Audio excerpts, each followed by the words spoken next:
So, ayan po, takpan lang natin ha. Tinakpan ko yung name ng aking Junakis. So, andito yung name sa likod ng aking bali ito po ay account ng aking mga anak. So, ayan yung dashboard nila. And then, ang total profit po na po nila is 6,710.83. Ang puhunan po nila dito or ng mga anak ko ay 8,000 po.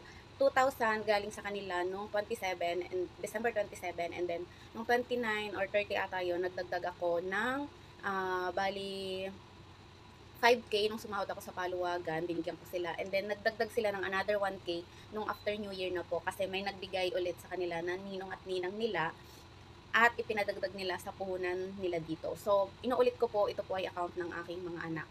So, ang puhunan po is 8K, may isa silang affiliate, and masasabi ko po na sobra na sa ROI itong kanilang account. Dahil last month, nag-withdraw kami dahil ibinayad sa mga bayarin sa school ng anak ko. So, sobra na po. Dahil, paano ko po nasabi na sobra-sobra ng ROI ito? Dahil yung iba pong kinita nito sa affiliate ay naidagdag na rin po namin sa puhunan po. So, wait lang. Ito po, punta tayo dito sa affiliate.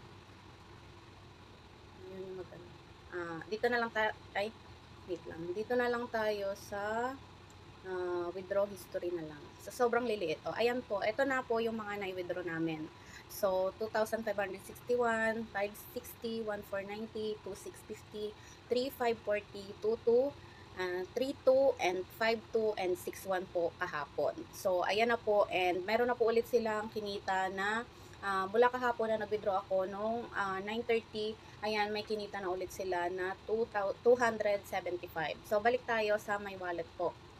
So, ito po yung my wallet nila. So, ayan. Ang kanila na pong pera ngayon ay 26,200 plus yung bumalik na sa wallet balance nila na 668. So, ayan na po yung pera ng mga anak ko. So, sabi ko nga po, inuulit ko, ang kanila pong puhunan dito is 8,000. Ito po yung pinakauna-unang recharge nung December 28, tapos ito pong nung December 31, and noon pong January 1, January 2. So, bali, yan po.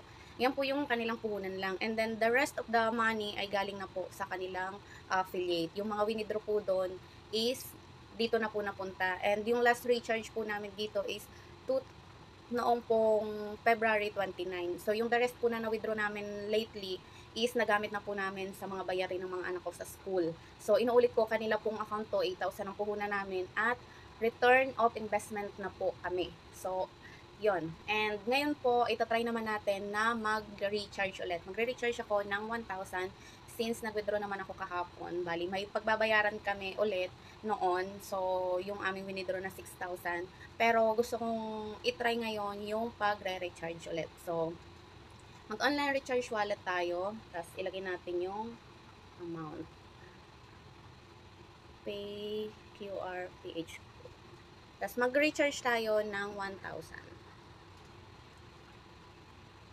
Okay, confirm. And then, ito ay ating i-screenshot. I-screenshot natin. So, yan. Screenshot. And then, punta tayo kung saan ko i-recharge to. Ulit. Punta ako sa GoTime Bank po. Sa GoTime Bank, dito ako magre-recharge. Ito try ko. So, yan. And then, QR scan. Upload QR. Allow. Ayan, 1,000 daw. Next. Pay, close, pay. And then, kailangan kong So, ayan. Nakapag-recharge na tayo sa payment successful daw yung ating payment. I-screenshot ko na din, and then, yan, balik na ako ha sa account namin. So, ayan, kanina ang ating wallet balance ay magkano? So, ayan, pumasok na po 1,668.